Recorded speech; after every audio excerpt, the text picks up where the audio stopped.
Привет тебе, дорогой друг! Сегодня мы с тобой будем делать настоящую индюшиную ветчину по методу сувид. Оригинальный рецепт ветчины был мною позаимствован с канала Kalbabos, ссылка на него будет в описании. Для приготовления этой вкуснейшей ветчины нам понадобится килограмм индюшиного филе. Нарезаем его произвольным образом, неважно, вы делаете полоски, кубики. Какой размер особо тоже не имеет значения. Просто это будет играть роль в рисунке вашей ветчины. Если вы хотите там видеть какие-то крупные кусочки, то соответственно и нарезаем крупными. Я нарезал достаточно тонкими полосками. Я не особо люблю большие куски цельного мяса в ветчине, поэтому вот так вот я это все нарезал. Теперь мы перекладываем это все в посудину. Я напоминаю, у меня килограмм индюшиного филе, и расчет всех специй и соли будет вестись на килограмм. Ну и вам будет проще, если вы захотите приготовить. Для просолки мяса нам необходимо 9 грамм поваренной соли. Это все идет из расчета на килограмм. И 9 грамм нитритной соли. Количество нитрита натрия в этой соли должно составлять не более 0,6%. Теперь все это засыпаем к нашему филе. Стараемся равномерно просыпать. Конечно, это все должно быть перемешано, очень тщательно перемешано. Но в то же время перемешивайте очень быстро, чтобы не нагревать фарш, температура которого во время замешивания не должна превышать 10 градусов, чтобы не нарушить технологию производства. Сюда же мы стараемся равномерно засыпать нитритную соль. Все очень быстро и тщательно перемешиваем, чтобы вся соль равномерно разошлась по мясу перед его просолкой. Следующим шагом в подготовке мяса является его просолка. Солить мы будем в течение 1 суток при температуре 2-4 градуса. Что нам нужно сделать? Ну, в идеале, конечно, будет его просолить в вакууме, но если у вас нет вакууматора, то подойдет обычная миска, в которой мы и просаливали мясо. Стараемся выдавить максимально весь воздух из полостей между мясными кусочками. Немножко можно его вот так вот похлестать. Вот так вот, вот так вот. Все тщательно избиваем, все тщательно. Так, вот так вот. Еще немного и еще чуть-чуть. Все, теперь точно здесь никакого воздуха у нас нету. Берем пищевую пленку. В контакт накладываем пленку на мясо, чтобы по возможности уменьшить количество воздушных полостей. Вот так вот все трамбуем. Сейчас вы это все в ускоренной перемотке видите.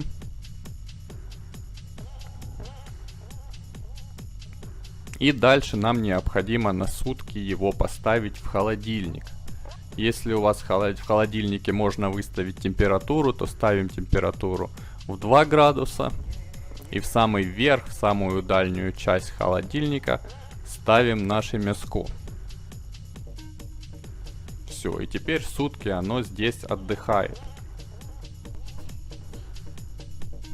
Следующим шагом в приготовлении нашей чудесной ветчины является приготовление эмульсии для связывания всех частей нашего мяса. Для этого берем кухонные весы, на которых нам необходимо отмерять 20% от всей массы сырья.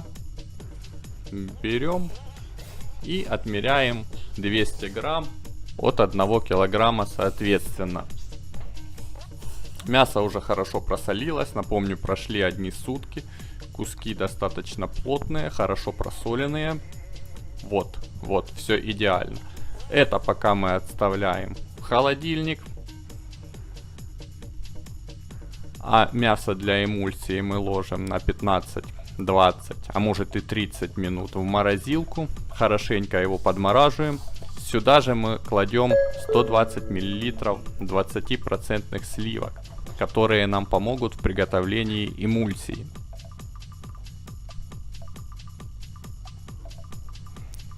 А пока что мяско и сливки у нас подмораживаются, можем замочить на 15 минут в теплой воде оболочку для нашей ветчины. Я беру 80-миллиметровую оболочку. Потом можете посмотреть уже в итоге, сколько понадобится на 1 килограмм сырья данной оболочки. Все, вот так замачиваем и оставляем. А мы переходим к приготовлению эмульсии.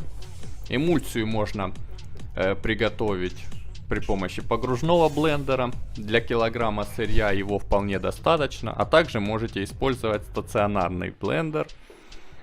Значит, перекладываем все в сосуд блендера или чашку. Доливаем сюда, ну, где-то половину сливок я добавлял. Вот. Можно еще немножко вот этих вот мороженых подбавить. Следите за тем, чтобы блендер не перегревался, потому что может, если уже будете чувствовать запах горелой резины, то скорее его выключайте и в холодное место. И вот так вот, не сильно, постепенно пробиваем все наше мясо до состояния эмульсии. Но в то же время следите, потому что ножи очень сильно прогревают фарш, а нам нельзя, чтобы температура фарша повышалась выше 10 градусов. Вот уже мы получили практически эмульсию. На это ушло, ну, не больше минуты у меня. Такая она вся вязкая, липкая. Напоминает какой-то жидкий печеночный паштет. Ну, не жидкий, но достаточно жидкий. Достаточно жидкий, вязкий и липкий печеночный паштет. И вот, наконец, мы пришли к финальной части производства фарша для нашей ветчины.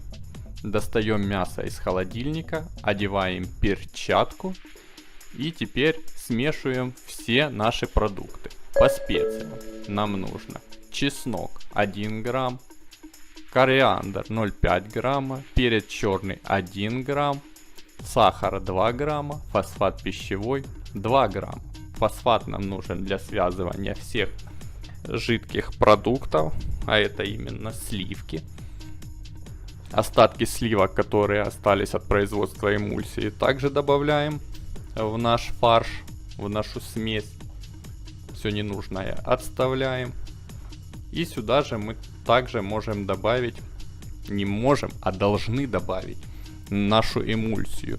Именно она свяжет все кусочки мяса, ветчину, которую мы все так любим. И мы увидим именно структуру настоящей ветчины. И теперь быстро, в течение 5 минут, все это перемешиваем. И опять же, если у вас есть термометр, следим, чтобы температура не повышалась выше 10 градусов. Мешаем все тщательно, чтобы все специи, соль разошлись равномерно по всей нашей фаршесмеси. Мешаем до получения очень вязкой, липкой консистенции. Вот такое мы получаем в итоге. И эта смесь уже готова для дальнейшей термообработки и производства, финального производства ветчины. Вот давайте взглянем, что у нас в итоге получается. Вот такое вот липкое, с вот этими вот мясными пищевыми нитями. Идем дальше.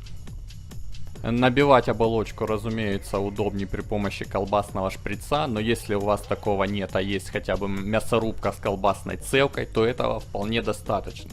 Конечно, через эту цевку крупные куски мяса не пройдут, вот, но набиваем цевку до самого конца, надеваем колбасную оболочку, 80-миллиметровую, я напомню, и быстренько, стараясь не нагревать наш фарш, набиваем, включаем нашу мясорубку, и фаршесмесь постепенно набивает нашу оболочку. Набиваем ее по возможности как можно плотнее. Чувствуем, да? Вот, постепенно она заполняется. 80-миллиметровая, она достаточно долго с мясорубки. И вот мы получаем вот такую вот красоту. Видим, да, целые кусочки внутри. Завязываем достаточно плотно. Ну и давайте проверим, сколько у нас на выходе получилось фарша. 965 грамм. Ну, учитывая то, что в цевке еще остался фарш.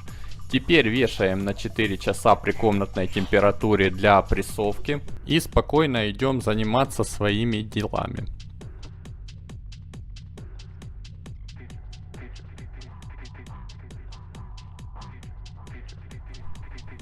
Метод приготовления сous-вид подразумевает под собой приготовление продуктов в вакууме при температурах ниже температуры кипения. Но если у вас нету вакууматора, то на помощь вам придет пищевая пленка. В несколько слоев тщательно, плотно обматываем наш батон ветчины. Настолько плотно, чтобы вода не попала между пленкой и оболочкой, потому что оболочка может пропустить внутрь воду, а это нам совсем не нужно. Очень плотно все это обматываем. Все края защипываем. Можем даже использовать прищепочки. Получаем вот такой вид нашей ветчины. И теперь ветчина уже готова к окончательному финальному приготовлению в сous-виде. Чтобы синхронизировать наше устройство со смартфоном, устанавливаем приложение Inkbird Pro для iOS и Android. Регистрируемся в нем, нажимаем плюсик и добавляем устройство ASV 2000. Нажимаем следующий шаг, смотрим, быстро ли мигает значок Wi-Fi. Если быстро, выбираем эту иконку, нажимаем следующий шаг. Даем все разрешения приложению, включая местоположение. В приложении вы сможете также проверять погоду. Разрешаем все, подключаемся к 2,4 ГГц сети Wi-Fi, 5 ГГц поддержки нет. В течение минуты смартфон и ваше устройство синхронизируются между собой.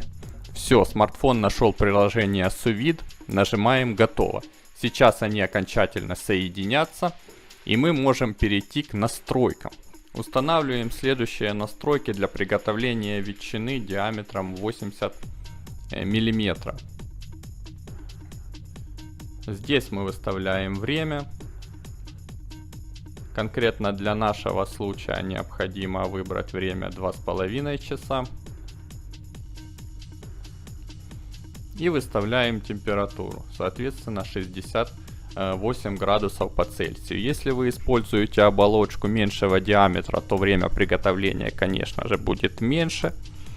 Вот. Данное приложение также поддерживает разнообразные уже готовые настройки времени и температуры для приготовления основных видов мяса. Давайте, к примеру, вот возьмем, ну, например, что? Смотрите, здесь можно приготовить свинину, говядину, яйца. Вот, к примеру, возьмем нежнейшую свиную вырезку. Приготовление идет 24 часа при 68 градусах. Яйцо 8 минут при 90 градусах. Финальный этап приготовления. Помещаем в посуду наш прибор sous-vide, заполняем водой. Сюда же мы помещаем нашу ветчину. Запускаем приложение. Принцип работы sous-vide состоит в том, что он равномерно со всех сторон нагревает приготавливаемый продукт. Благодаря встроенной турбине вода циркулируется, и со всех сторон при одинаковой температуре продукт готовится. Запускаем приложение. Приложение сохраняет все настройки, которые у нас были, то есть 2 часа 30 минут при 68 градусах. Также эти параметры отображаются на дисплее прибора. Запускаем. Загорелась зеленая лампочка. Пошло бурление. Это значит, вода циркулирует по всему объему. И теперь нам осталось только дождаться 2 часа 30 минут. После чего мы нашу ветчину на сутки помещаем в холодильник до, так сказать, окончательного приготовления. И уже будем нарезать готовый продукт. Ждем с нетерпением.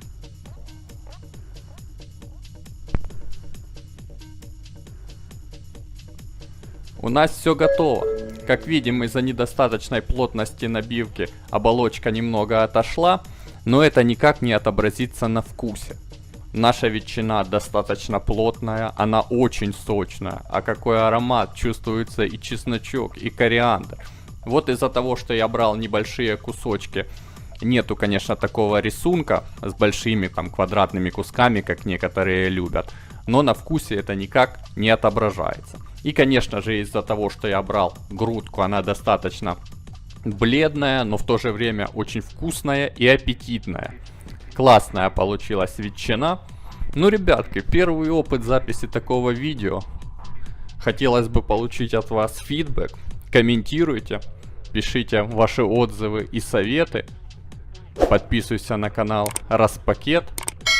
А с вами был Игорь. До новых встреч. Пока.